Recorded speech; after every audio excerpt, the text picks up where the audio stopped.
Tout à l'heure, en début de notre émission, vous disiez « J'ai toujours pensé que la politique, c'était avant tout un programme, qu'il faut évidemment parler du programme. » Et c'est la plus grande des difficultés quand on est à une élection, et moi je m'en suis rendu compte, c'est d'arriver à s'inscrire dans l'objectif de leur dire et de leur dévoiler. Donc, moi j'ai envie de vous dire, pour les 15 dernières minutes qui nous restent, quels sont les 3 projets qui fédèrent, en fait, qui charpentent votre programme, que les Marseillaises et les Marseillais doivent absolument connaître? Je crois qu'il y a d'abord ce qu'on veut faire sur la propreté. Parce que c'est un sujet qui apparaît toujours dans les enquêtes de façon anormale. Dans les autres villes, c'est important, mais ce n'est pas au niveau. Ici, on est 55-56% de gens pour qui c'est un sujet essentiel. Donc il faut en terminer. Je pense que c'est une question de management.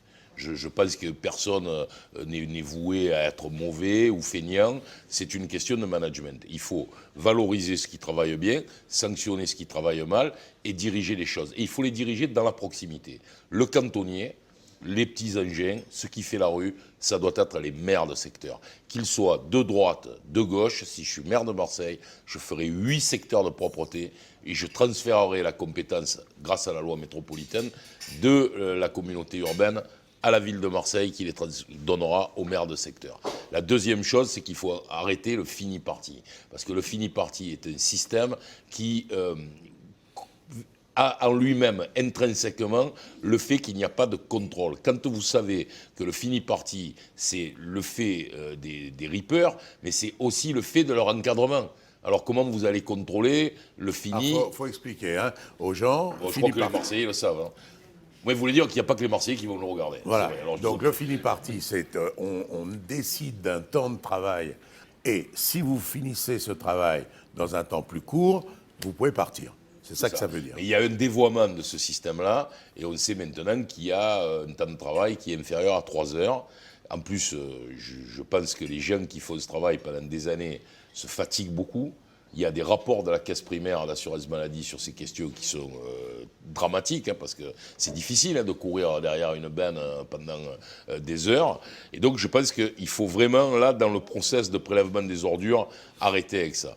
Donc deux choses là qui sont très importantes, changer la question de la propreté et mettre la police municipale sur la question de la répression, parce qu'il n'y a pas que la responsabilité de salariés qui ne feraient pas bien leur travail, il faut aussi que les Marseillais apprennent à sortir les poubelles à l'heure, qu'il n'y ait pas de jet clandestin, et ça, franchement, moi je dissoudrais la police de la propreté qui ne sert à rien, et je confierais à la police municipale cette responsabilité, c'est sa responsabilité de faire appliquer les règlements municipaux. Donc ça, première mesure forte. Voilà, c'est une mesure qui est nécessaire parce qu'on en entend trop parler.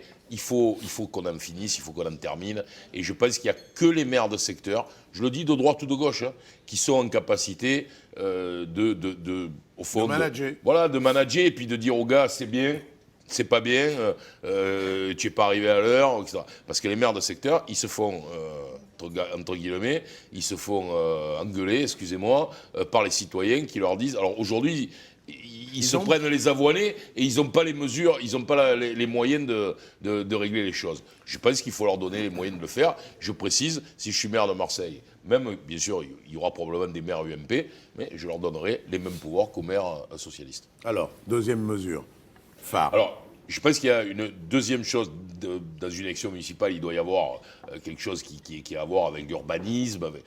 On a beaucoup travaillé sur le littoral. Je pense qu'on doit être très précis sur ce qu'on fait entre l'Estac et Callelongue. Et donc là, on a plusieurs projets. Je peux faire ça, moi. Hein, je vous le donne si vous voulez. Non. Mais si, j'y tiens. Non. Vous voulez. On a plusieurs projets.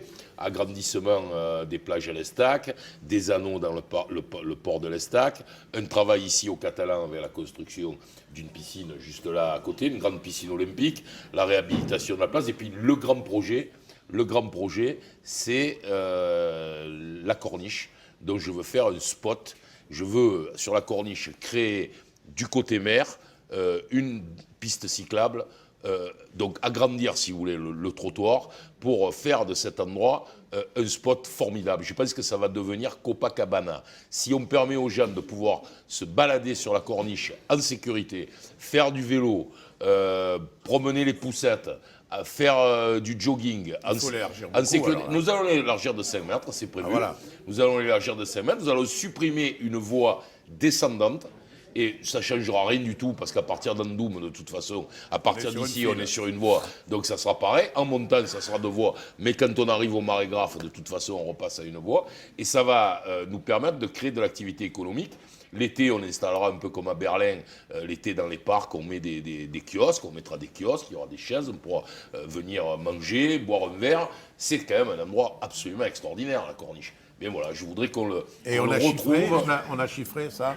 C'est pas cher, parce que c'est un travail C'est l'élargissement. Non, mais c'est pas cher. Non, c'est pas élargissement sur la mer, hein. C'est élargissement du trottoir. Ah, voilà. On estime à une vingtaine de millions d'euros. Vous savez ce qui coûte le plus cher sur la corniche? C'est son confortement. Hein, parce que ça, c'est Bien toutes sûr. les années, malheureusement, il faut payer parce que la mer attaque la corniche. La corniche, c'est un pont, en réalité, hein, sur une Bien grande sûr. partie.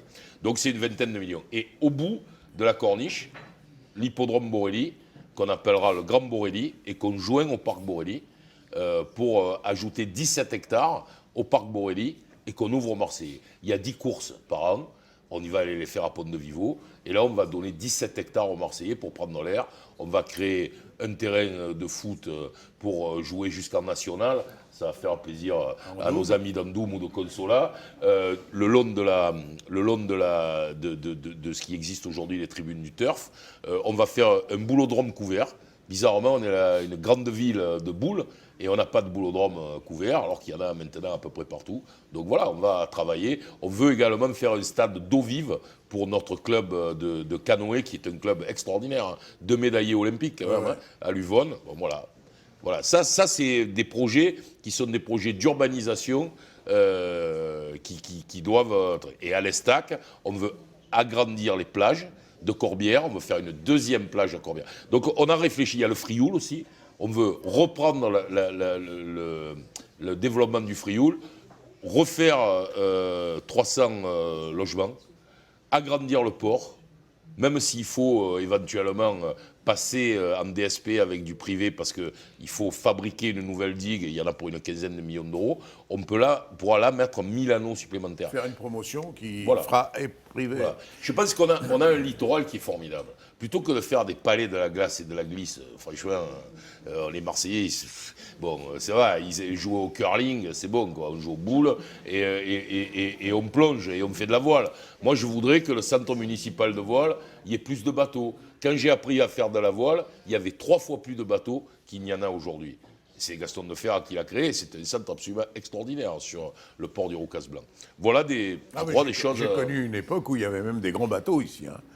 Oui, bien sûr, qui faisait la transatlantique.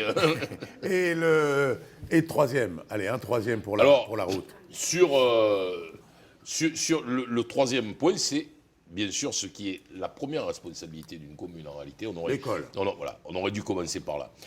L'école, c'est pour nous, d'abord, il y a quelques écoles à construire, parce qu'il manque des écoles à Marseille. Je ne vais pas ici vous donner la liste, mais il y en a 7, 8 qu'il faut construire. Il y a des quartiers où il y a un vieillissement, et puis il y a des quartiers où il y a une démographie importante, et donc il faut construire des écoles. Donc il y a ça. Il faut également ouvrir les écoles plus tôt le matin. Nous, on propose 7h30 pour permettre aux jeunes qui travaillent de laisser leurs enfants tôt à l'école. Entre 7h30 et 8h30, on servira un petit déjeuner. Oui. Il y aura une activité plutôt de garderie. On ne fera pas d'activité culturelle. Et puis le soir, 16h30, 18h30, ceux qui le veulent pourront laisser leurs enfants à l'école jusqu'à 18h30. Et là, on aura des activités culturelles, sportives, d'ouverture d'esprit. Parce que nous estimons quand même que dans une ville où il y a quand même beaucoup de pauvreté, on ne l'a pas dit dans ce repas, mais quand même 27% de Marseillais qui vivent avec moins de 900 € par mois, il y a quand même besoin de l'école. C'est quand même là que on apprend la République, qu'on commence des familles qui, parfois à la maison, on ne parle pas très bien français, ou on ne sait pas ce que c'est un livre. C'est l'école qui doit remplacer. Et ça, je pense que c'est vraiment une énorme responsabilité de la municipalité. J'ai connu un ministre de la ville qui avait inventé les maisons des citoyens. La maison, c'est des Oui, citoyens. mais j'en ai Hein une, moi, de maison Voilà. des citoyens. Sur la C'est- corniche. C'est ce qui permet à des gosses qui n'ont pas envie de rentrer chez eux de rester dans un lieu où il y a tout ce qu'ils auraient aimé avoir, et c'est une manière de compenser. On a fini le tour, c'est cette première émission, j'espère que les gens l'apprécieront. Demain, on fera, je crois, Monsieur Ravier, Bonne chance. concurrent, bonne chance, oui. Ça va me faire tout drôle d'ailleurs d'interroger Monsieur Ravier, mais je vais le faire avec beaucoup de plaisir. Et en attendant, je vous souhaite bonne chance et que les Marseillais auront appris un certain nombre de choses qu'ils ne savaient pas. J'en retiens une ou deux qui sont pas mal. Hein. Merci de votre invitation. Voilà.